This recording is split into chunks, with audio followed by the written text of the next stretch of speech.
দুলিয়াজানৰ 400 কোটি টকীয়া অইলৰ হাস্পতালখন হ'বগৈ নে?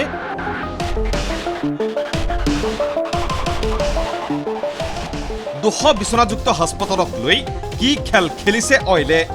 কাৰ অংক মিলাবলৈ গৈ চকু মুদি বহি আছে অইল কৰ্তৃপক্ষ। বহিৰাগতৰ দপদপনিৰ বিৰোধিতা কৰাৰ বাবেই স্তব্ধ নেকি নিৰ্মাণস্থলী? প্ৰথমে চাওক 2024 চনৰ 18 জুনৰ এই বিশেষ ফটোখন। অইল ইণ্ডিয়া লিমিটেড চমুকৈ অইলৰ অধ্যক্ষ আৰু পৰিচালন সঞ্চালক ৰঞ্জিত ৰথে আধাৰশিলা স্থাপন কৰিছিল দুলিয়াজানৰ অইলৰ হাস্পতালৰ। কথা আছিল 200 বিচনাযুক্ত হ'ব এই হাস্পতাল, থাকিব অত্যাধুনিক সা সুবিধা। নিৰ্মাণ ব্যয় ধাৰ্য কৰা হৈছিল প্ৰায় 400 কোটি টকা।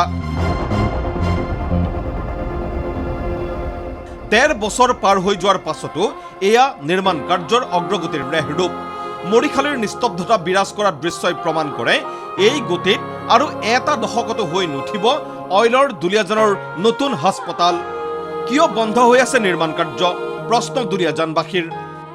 যে 400 কোটি টকাৰে এটা নতুন প্ৰকল্প লৈ অইল ইণ্ডিয়া চিকিৎসালয়খন আধুনিকীকৰণ কৰাৰ বাবে এটা প্ৰচেষ্টা হাতত লৈছিলে।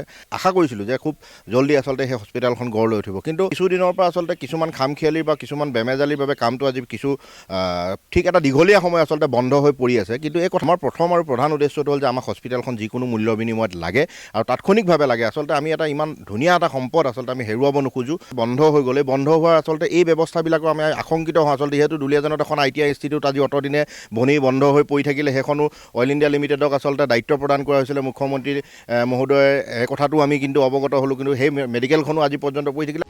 13 বছৰ পূৰ্বেই অইলৰ CMD ৰঞ্জিত ৰথে আধাৰশিলা স্থাপন কৰা এই হাস্পতাল নিৰ্মাণৰ বাবে NBCC অৰ্থাৎ নেশ্যনেল বিল্ডিং কনষ্ট্ৰাকশ্যন কৰ্পৰেশ্যনৰ জৰিয়তে দিল্লীৱালা কম্ট কনষ্ট্ৰাকশ্যন প্ৰাইভেট লিমিটেডক দিয়া হৈছিল নিৰ্মাণৰ ঠিকা।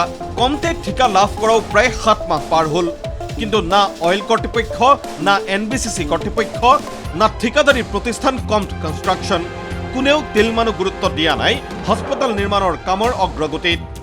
যিটো ঠিকা প্ৰতিষ্ঠান, এই ঠিকা প্ৰতিষ্ঠানৰ কামবোৰ কিন্তু অইল ইণ্ডিয়াও কিন্তু খুব তেওঁলোকে সূক্ষ্মভাৱে নিৰীক্ষণ কৰা নাই, আৰু যিটো NBCC যিটো প্ৰতিষ্ঠান আছে তেওঁলোকেও কিন্তু তেওঁলোকৰ কামবোৰ নিৰীক্ষণ কৰা নাই। 1,000 কোটি টকা খৰচ কৰি এখন চিকিৎসালয় নিৰ্মাণ কৰিব।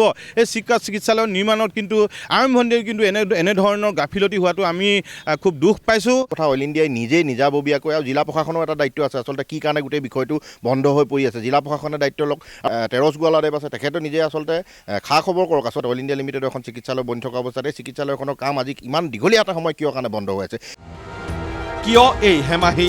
কিয় দুলিয়াজানৰ লোকৰ বাবে 13 বছৰ পূৰ্বেই আধাৰশিলা স্থাপন হোৱা হাস্পতালখনৰ নিৰ্মাণ কাৰ্য আজিৰ তাৰিখত স্তব্ধ?